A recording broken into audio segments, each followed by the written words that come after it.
Auzu billahi mineşşeytanirracim. Bismillahirrahmanirrahim. Assalamu alaikum wa rahmatullahi wa barakatuh. प्यारे बच्चों अस पढ़ान transportation in plants and animals अत में पोर transport of materials in plants transport in higher plants in conduction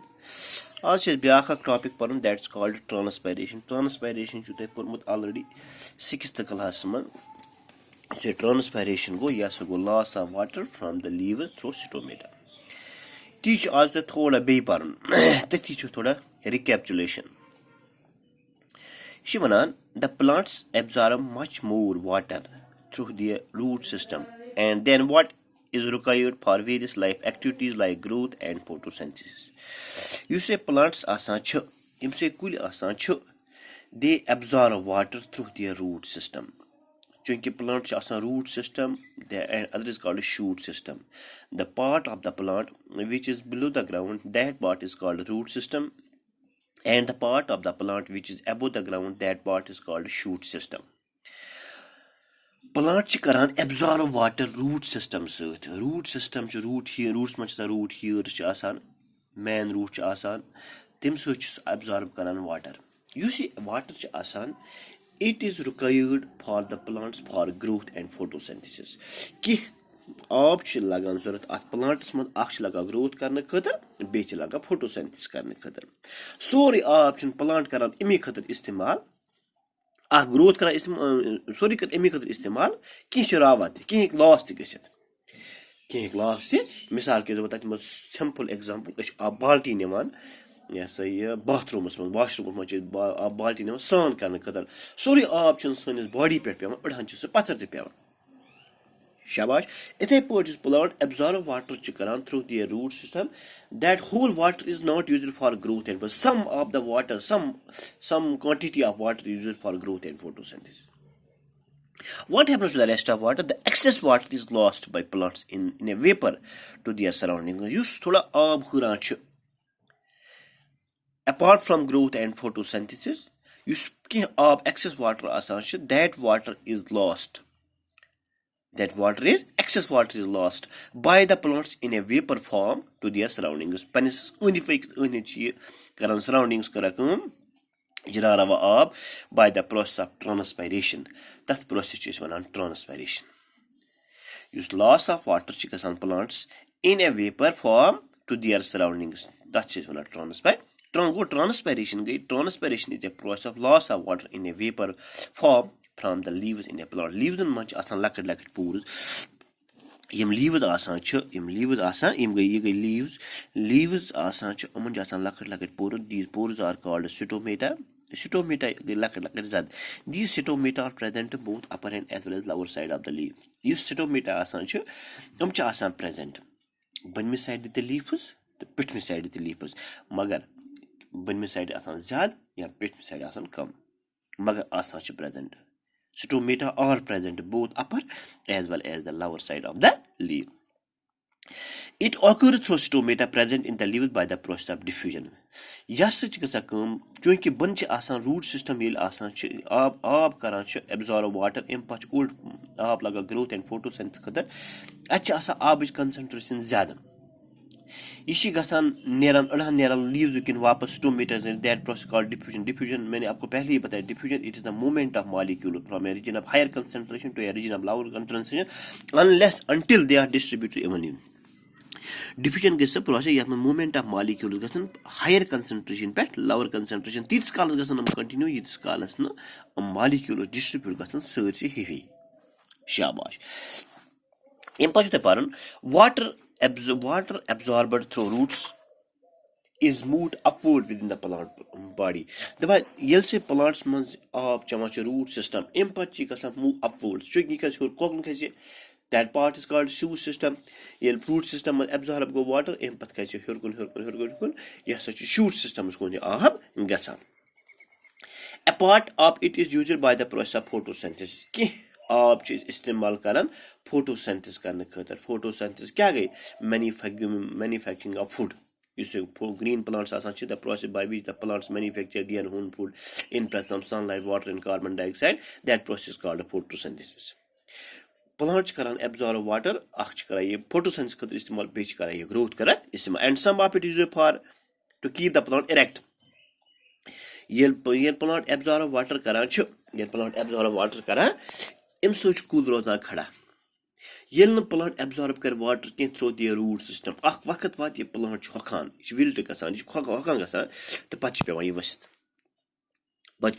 wasit to keep and stop it from wilting basically bachavan kus is your root system aap chaman this college plant asan theek this college plant continue growth karan this college plant continue photosynthesis karan this college plant ke root system asan theek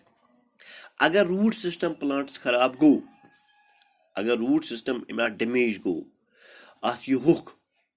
क्या गो होक नतीजे न है कि plant growth करित न है कि फोटोसिंथेसिस करित अशिन तीस का तरह फिर कि मछ 10-15 गसा ये कुल चीज बसा कमजोर अछ अहन मिस कड़ा नेबर अछ वुचा अमिक रूट सिस्टम युस आसान छ आसान मकलियाम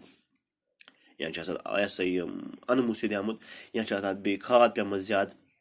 नतीजे ना ये प्लांट छ हक ये प्लांट छ को रूट सिस्टम छ प्लांट्स थावन इरेक्ट मतलब को या छ खड़ा थावा अगर न रूट सिस्टम आस के प्लांट हेक न ग्रोथ करित किन तो प्लांट हेक न फोटोसिंथेसिस करित वो रूट सिस्टम छ प्लांट्स में वरिया ज्यादा इंपॉर्टेंट रूट सिस्टम बगैर हेक न प्लांट ग्रोथ फोटोसिंथेसिस करित किन which is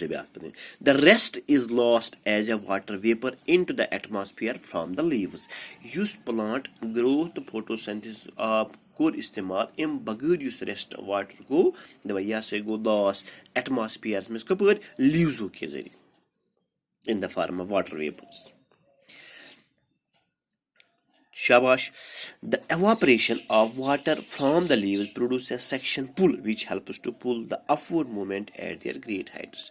plants mans chi gasan evaporation leaves zariye gasan kuch pe aab yor aab chi gasan evaporate water chi gasan change water we bahas mans chunki so bah yus asan chi ishina at yaman yuthi aftab light man leaves pe pevan chi ish akh pull akh kara section pull akh kara yor kun khala aab rich root system kara kun em yel her us aab ऐसा पुलो ज्यादा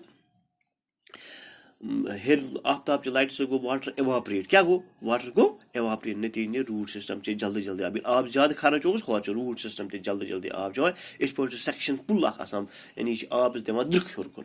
that pull is called section pull गो तह तुरु ट्रांसपैरेशन समझ M पच पर importance of ट्रांसपैरेशन इस पर ट्रांसपैरेशन पर बस मत तुम समझो असल पे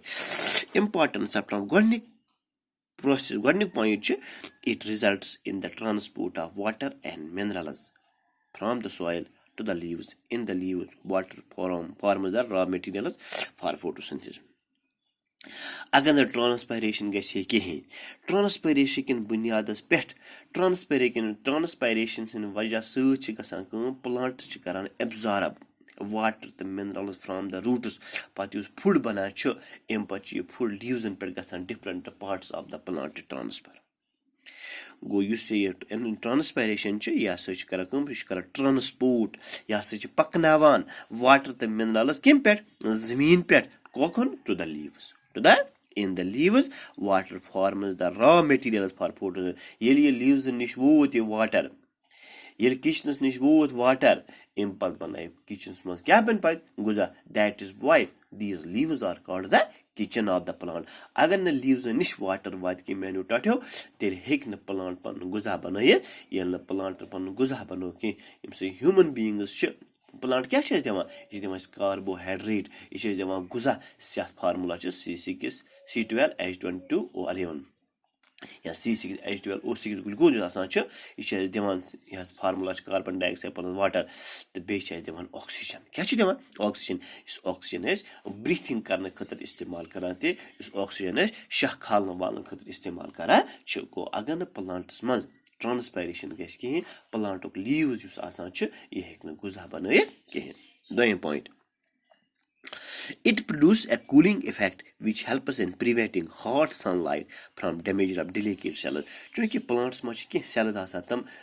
किम वारे delicate आसान के ये वारे delicate आसान के वारे soft आसान च चूँकि आप search का साकूम इस कराम cooling effect तो आफ्ताब light इस मन पेट पेमा च अमुच आसान आब मज़ अमुच आसान आबोक श्रे अम search बचा delicate cells वो इस cooling effect of plants कराम produce کُس ٹرانسپایریشن بِکاز آف ٹرانسپایریشن چھِ یِم ڈِلِکیٹ سیلٕز بَچان اگر نہٕ ٹرانسپایریشن گژھِ مینیوٹاٹو کِہیٖنۍ تیٚلہِ ہٮ۪کان نہٕ یِم ڈِلِکیٹ سیلٕز بٔچِتھ کِہیٖنۍ تہٕ یہِ اوس ٹرانسپایریشن تہٕ اِمپاٹنس آف ٹرانسپایریشن ٹرانسپورٹ اِن ہیوٗمن بیٖنگٕس سُہ پَر اِنشاء اللہ صبس وٕنکیٚنس گوٚو یُتُے وما علینا الا البلاغ المبیٖن شُکریہ